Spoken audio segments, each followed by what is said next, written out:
I think everybody knows that having a good credit score is a very important thing. But do you know how your credit scores are calculated? I am Laura Borja, and I welcome you to this week's The Mortgage Minute, where I'm going to tell you about the 5 factors that influence your credit scores. Let's begin with the biggest chunk of the pie, and that is your payment history. Obviously, if you don't make your payments on time, your credit score is going to get dinged. They also look for any public records like bankruptcies and foreclosures, as well as collection accounts and other types of delinquencies. The more recent your late payment or derogatory item, the bigger impact it is going to have on your credit score. Another thing they look at is the ratio of clean accounts compared to accounts with a derogatory history. Let me show you what I mean. Here we have Bob, who has 3 credit cards, 1 car loan, and 1 personal loan. And then we have John with a lot less debt, only 1 credit card and 1 student loan. Unfortunately, they each missed a payment on a credit card. The larger impact is going to be felt by John because now half of his accounts have derogatory history compared to only 20% for Bob. The next biggest factor is the amounts owed. For this category, they take a look at the number of accounts that you have with balances as well as the total balances for all accounts combined. Another big factor is how much you owe compared to the original balance or your credit limit. And this is super important, particularly with credit cards. Let me show you what I mean. We have Pat and we have Chris.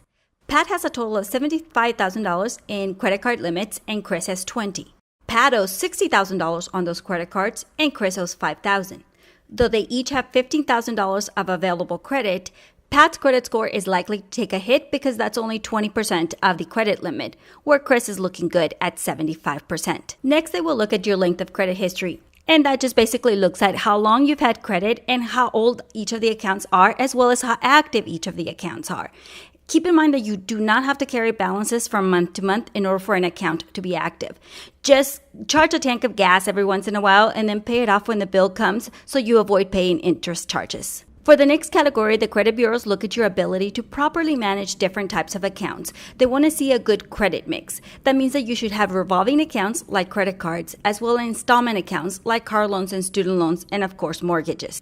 The final category is new credit. They're going to look at the number of recently opened accounts as well as the number of requests for credit or inquiries. Opening up a bunch of new accounts or applying for a lot of credit is considered to be risky behavior, and that will reflect on your credit scores. I do want to say that all inquiries are not created equal. When you get those pre-approved credit card offers, that's soft inquiry and it's not taken into consideration on your credit score. Neither are inquiries that are created when you request your own report to make sure that there's nothing wrong with it. Also, if you happen to be shopping for, let's say, a mortgage or a car loan and several lenders pull your credit, typically those inquiries are all lumped together and seen only as one, so there's very little effect on your credit score. Each of the credit bureaus uses a slightly different formula, but this gives you a pretty good idea of which categories are more important to your credit score. Also keep in mind that your individual profile will determine how much importance they place on each of the categories. If you are wondering what your mortgage credit report would look like right now, or maybe you want to know how to improve your credit scores, or just have a general mortgage related question, please reach out to me.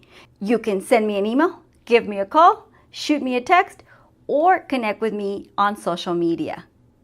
Please hit the like button, share the video with everyone you think might find it helpful. And if you haven't already done so, subscribe to my channel so you're notified of the videos as they are posted. Thanks for watching this week's The Mortgage Minute. I'll see you next time.